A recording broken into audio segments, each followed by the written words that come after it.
কৃষ্ণ সমস্ত ভকত বান্ধৱলৈ প্ৰাতঃ প্ৰণাম জনাইছোঁ। আমি আজি কেইদিনমান ধৰি শ্ৰীমদ্ ভগৱত গীতা আলোচনা কৰি আছোঁ। যোৱাকালি আমি 53 দ্বিতীয় অধ্যায়ৰ 53 নম্বৰ শ্লোকলৈ আমি আলোচনা কৰিছোঁ আৰু ইয়াত ভগৱান শ্ৰীকৃষ্ণই অৰ্জুনক উপদেশ দি আছে কেনেকৈ আচলতে স্থিতপ্ৰজ্ঞ হ'ব পাৰি। না কৰ্মফলত আসক্তি, না কৰ্মত্যাগত আসক্তি, কেনেকৈ হ'ব পাৰি স্থিতপ্ৰজ্ঞ তাৰ আচলতে উপদেশ দি আছে। কাৰণ যুদ্ধ কৰাৰ সময়ত না জয়ৰ আসক্তি না পৰাজয়ৰ ভয়, যাতে দুইটাই নাথাকে। আৰু দ্বিতীয় কথা হৈছে শোক মোহ ভয়, এই তিনিটাৰ পৰা আমি কেনেকৈ পৰিত্ৰাণ পাব পাৰোঁ। কাৰণ শোক মোহ ভয়ৰ পৰা যদি পৰিত্ৰাণ প্ৰাপ্তি হয় তেনেহ'লে এজন মানুহ সাধাৰণতে বৈকুণ্ঠ পাব পাৰে। কাৰণ এই তিনি প্ৰকাৰৰ কুণ্ঠাৰ পৰা যিয়ে ৰহিত হয় তেওঁ বৈকুণ্ঠ প্ৰাপ্তি কৰে। এতিয়া শ্ৰীমদ্ ভগৱত গীতাত অৰ্জুনে 18টা প্ৰশ্ন কৰিছে, তাৰে 5টা স্তুতি মিনতি আৰু বাকী 13টা জ্ঞান প্ৰাপ্তিৰ কাৰণে। আৰু তাৰ প্ৰথম প্ৰশ্নটো আজি আমি আলোচনা কৰিম। আজি দ্বিতীয় অধ্যায়ৰ 54 নম্বৰ শ্লোকত অৰ্জুনে ভগৱান কৃষ্ণক প্ৰশ্ন কৰিছে, স্থিত প্ৰজ্ঞস্য কা ভাষা সমাধিস্থস্য কেশৱ স্থিতাধি কিম প্ৰভাষিত কিম আসিত ব্ৰজেত কিম। অৰ্থাৎ হে কেশৱ, সমাধিস্থ স্থিতপ্ৰজ্ঞৰ লক্ষণনো কি?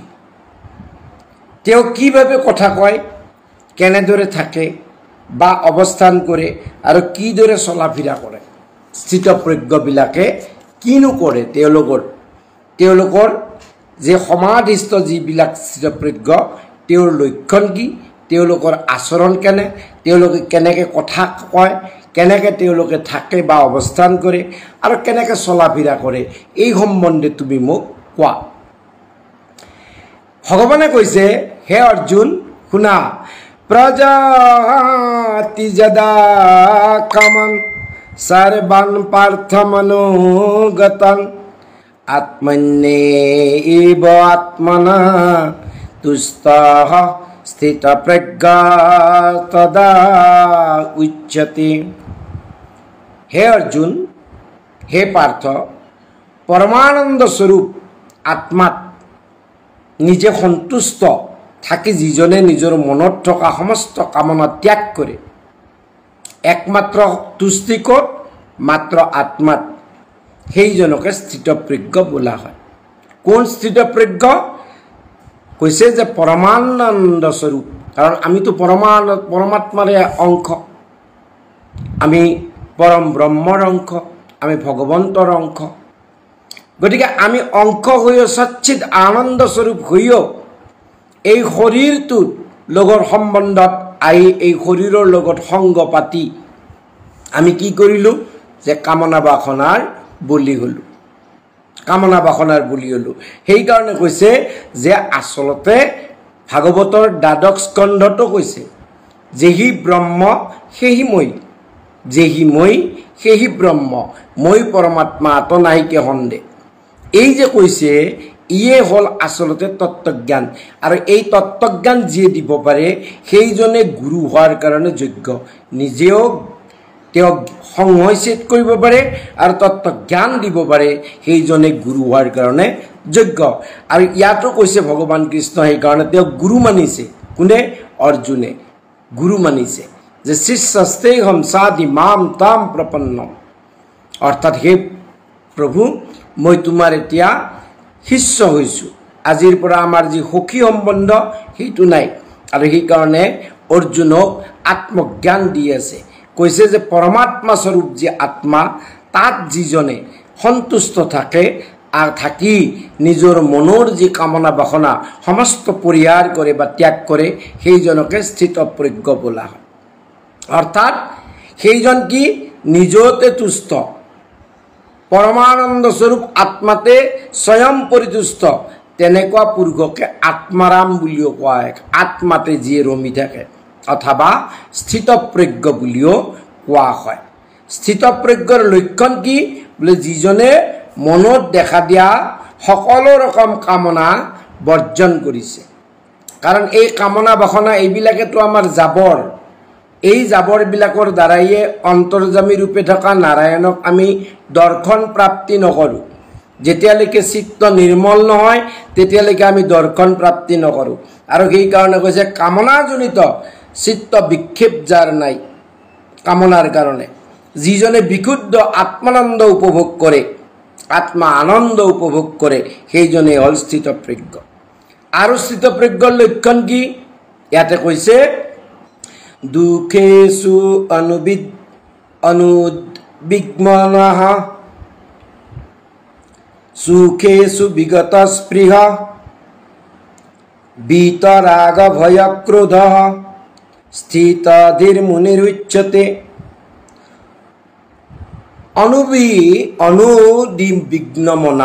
অনুদ্বিগ্নমনা বা অনুদ্বিগ্নমনা, মই ভুলকে কৈছোঁ, অনুদ্বিগ্নমনা মানে অধীৰ বা উদ্বিগ্ন নোহোৱা। অনুদ্বিগ্নমনা মানে হৈছে অধীৰ বা উদ্বিগ্ন নোহোৱা। ক'ত? দুখত, দুখত। আৰু সুখত কি?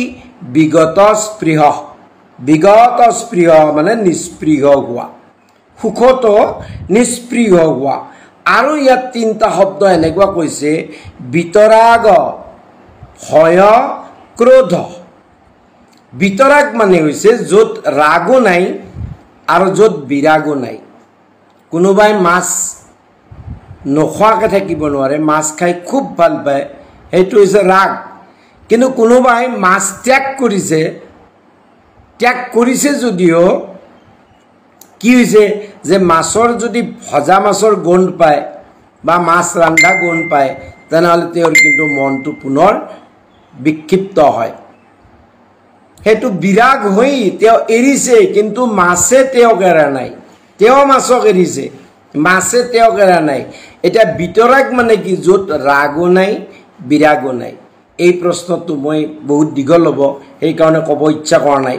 জনকৰ মহাৰাজ জনক, যে ৰাজৰ্ষি জনক, তেওঁৰ ৰাজসভাত এই জ্ঞানটো প্ৰদান কৰিছিল অষ্টাবক্ৰ ঋষিয়ে, জনকক কৰিছিল যে মহাৰাজ বৈৰাগ্যয়ে শেষ নহয়, কি? বিতৰাগ।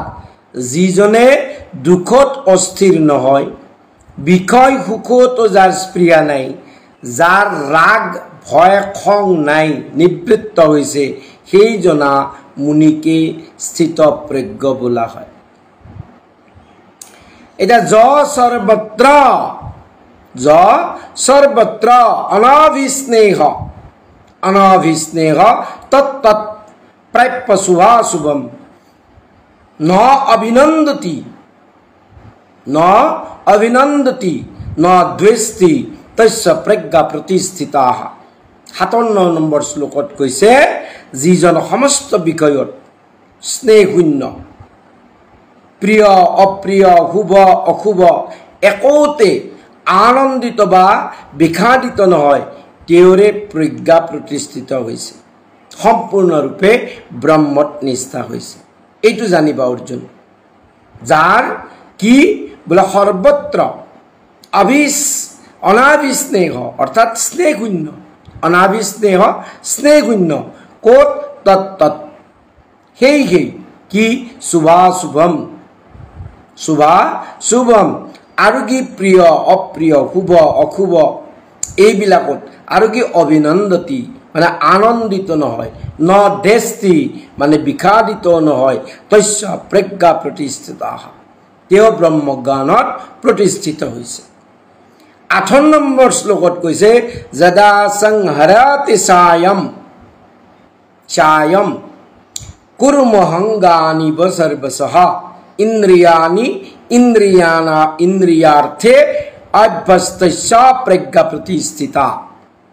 অৰ্থাৎ কাছই যিদৰে নিজৰ হাত ভৰি আদি সংকুচিত কৰি লয়, সেইদৰে মহাপুৰুষে নিজৰ ইন্দ্ৰিয় বৰ্গক শব্দাদি যি বিষয়ৰ পৰা প্ৰত্যাহাৰ কৰে। এতিয়া চাওক, মহাপুৰুষ শ্ৰীমন্ত শংকৰদেৱ গুৰুজনাই আমাক কি দিছে যে সিংহাসনৰ তলত কাছৰ ওপৰত হাতী, হাতীৰ ওপৰত সিংহ আচুৰি আছে। এতিয়া কাছ মানে কাছই যেনেকে বিপদ দেখাৰ লগে লগে সমস্ত ইন্দ্ৰিয়ক চলঙৰ ভিতৰত প্ৰৱেশ কৰায়, ঠিক তেনেকে যিসকল মহাপুৰুষ, সেই মহাপুৰুষসকলে কি কৰে, আৱশ্যক বোধে তেওঁৰ যি ইন্দ্ৰিয়, সমস্ত ইন্দ্ৰিয়ক সংকুচিত কৰি লয়। মহাপুৰুষবিলাকে ক'ৰ পৰা? শব্দাদি বিষয়ৰ পৰা, ৰূপ ৰস গন্ধ স্পৰ্শ শব্দ, ইয়াৰ পৰা কি কৰে যে ইয়াৰ পৰা সংকুচিত কৰে।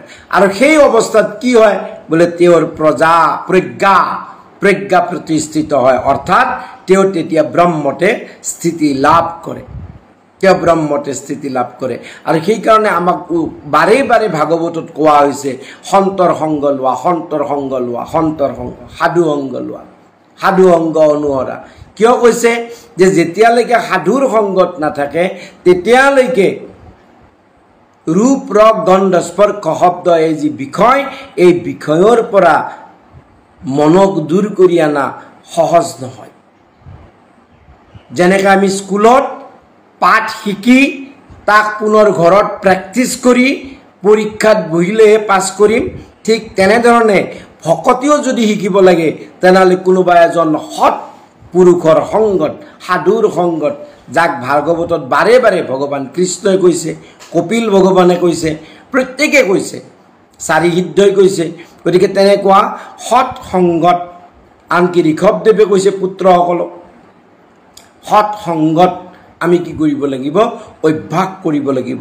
আৰু যেতিয়ালৈকে আমি অভ্যাস নকৰোঁ তেতিয়ালৈকে কিন্তু ভক্তি নহ'ব। কিয়? ভক্তি মানেই হৈছে মনৰ মল নাশ কৰা, দূৰ কৰা, নিৰ্মল চিত্ত হোৱা।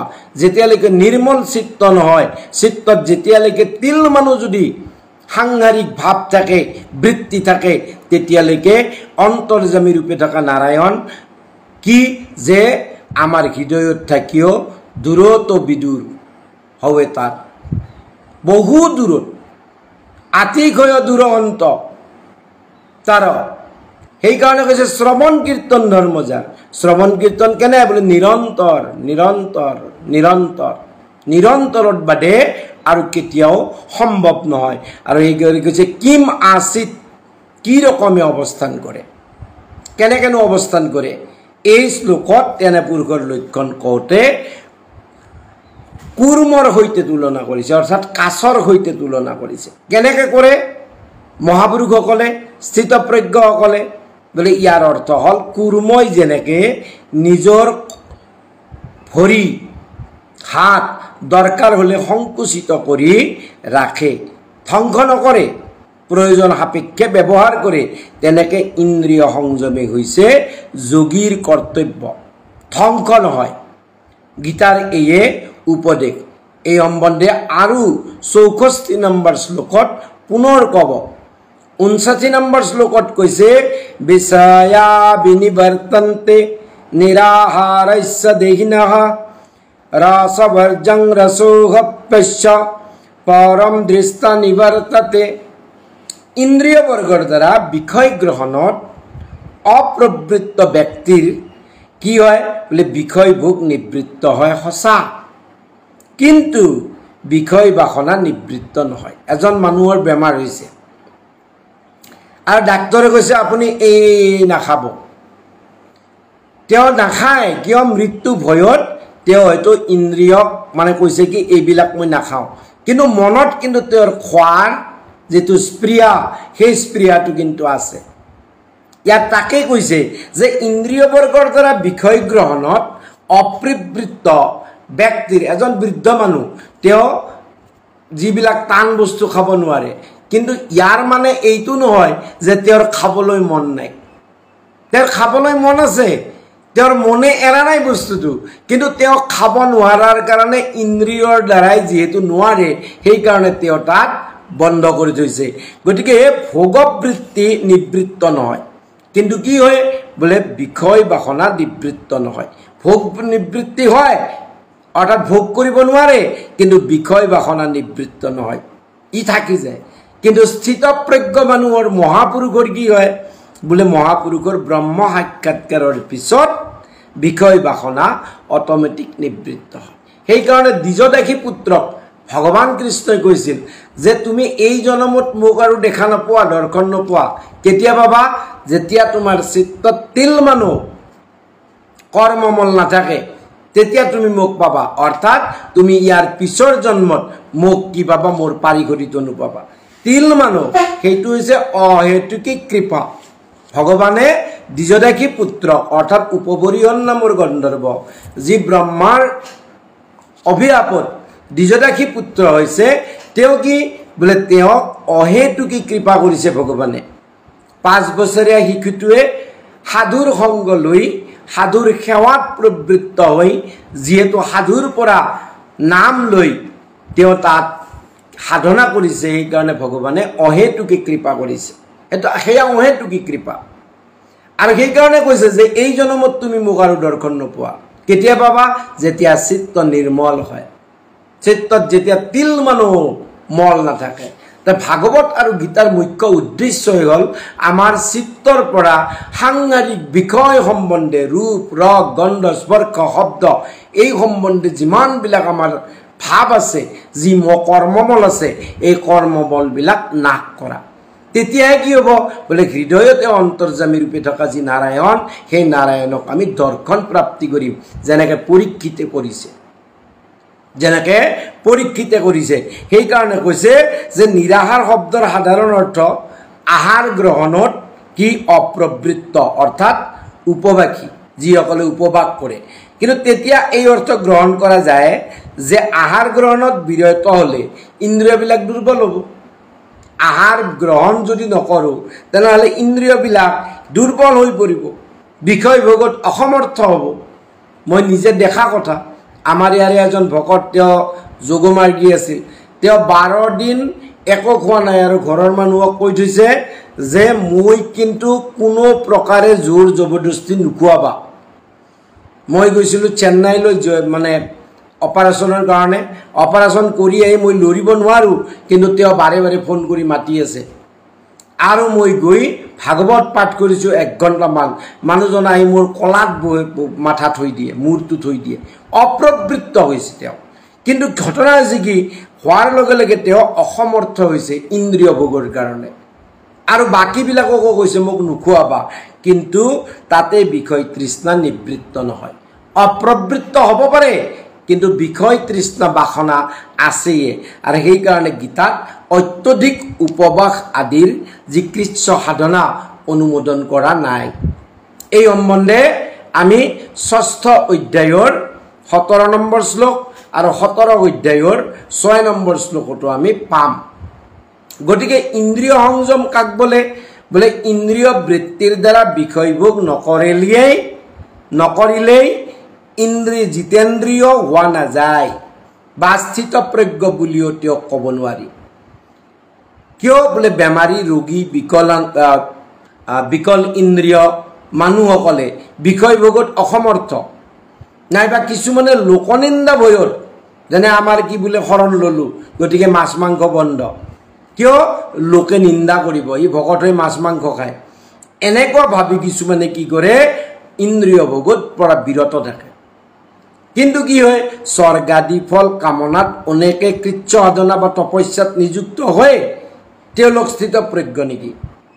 যেনে নানা বেদাদি কৰ্ম কৰি স্বৰ্গ আদি ফল প্ৰাপ্তিৰ কাৰণে যে তপস্যা কৰে, তেওঁলোক স্থিতপ্ৰজ্ঞ নেকি? বোলে নহয়, কেতিয়াও নহয়। যিসকলে ইন্দ্ৰিয় বিকল কাৰণে ভোগ কৰিব নোৱাৰে, নাইবা যিসকলে লোকনিন্দাৰ কাৰণে ভোগ নকৰে, নাইবা যিসকলে স্বৰ্গাদি প্ৰাপ্তিৰ কাৰণে তপস্যা কৰি আছে, তেওঁলোকে ভোগ নকৰে, বোলে সেইসকল কেতিয়াও নহয় স্থিতপ্ৰজ্ঞ। কিয়? বোলে যিহেতু এওঁলোকৰ উপভোগ নাই, কিন্তু বিষয় বাগনা হৃদয়ত আছে। যেনেকৈ মই আপোনালোকক এটা দৃষ্টান্ত দিওঁ প্ৰহ্লাদৰ মাতৃ কয়াধুৱে নাৰদৰ আশ্ৰমত থাকোঁতে কি কৰিছিল বোলে হৰিনাম শ্ৰৱণ কীৰ্তন কৰিছিল কিন্তু তেওঁৰ হৰিনাম শ্ৰৱণ কীৰ্তন যদ্যপি কৰিছিল তাত কিন্তু শৰণাপন্ন হোৱা নাছিল সেইকাৰণে পুনৰ যেতিয়া প্ৰহ্লাদ যেতিয়া হিৰণ্যকশিপু ঘূৰি আহে সাধনাৰ পৰা আৰু কয়াধু আহে কয়াধি কিন্তু তাৰ পিছত প্ৰহ্লাদৰ দৰে হৰিনামৰ লগত সম্বন্ধ নাই পূৰ্বৰ যিবিলাক স্বভাৱ সেই স্বভাৱবিলাক পুনৰ তেওঁ আয়ত্ত অৰ্থাৎ তেওঁ পূৰ্বৰ যি স্বভাৱ সেই স্বভাৱে এৰা নাই ঠিক তেনেকৈ এইসকলেও যিসকল বিকল ইন্দ্ৰিয় নাইবা যিসকলে লোকনিন্দাৰ কাৰণে ভোগ নকৰে বা যিসকলে কৃষ্ণ সাধনাৰ কাৰণে ভোগ নকৰে তেওঁলোক স্থিতপ্ৰজ্ঞ নহয় কিয় তেওঁলোকৰ বিষয় বাসনা কেতিয়াও নুগুচে হৃদয়তে থাকে বাসনা নিবৃত্ত নহ'লে স্থিতপ্ৰজ্ঞ কেনেকৈ হ'ব সম্ভৱ নহয় গতিকে এই কাৰণে গীতাত বাহিৰৰ ইন্দ্ৰিয় বৰ্গক দমাই থৈ অৰ্থাৎ বহিৰ ইন্দ্ৰিয় নিগ্ৰহ তিতি দমহ এই দমাই থৈ অন্তৰেন্দ্ৰিয়ৰ দ্বাৰা অৰ্থাৎ অন্তৰেন্দ্ৰিয় নিগ্ৰহ তিতি হল সম যেতিয়া নহ'ব জ্ঞানেন্দ্ৰিয়ৰ দ্বাৰা বিষয় স্মৰণ কৰিব তেতিয়া সেইসকলক কপট বুলি কৈছে সেইসকল কপট আচৰণ কৰে আৰু এই সম্বন্ধে তৃতীয় অধ্যায়ৰ ৬ষ্ঠ শ্লোকত কৈছে বাসনা নিবৃত্তি কেনেকৈ হয় গোবিন্দই এই অধ্যায়ৰ ৬১ নম্বৰ শ্লোকত ক'ব কেনেকৈ বাসনা নিবৃত্তি হয় আমি বাকী ৬০ৰ পৰা আমি অহাকালি পুনৰ আলোচনা কৰিম কৃষ্ণ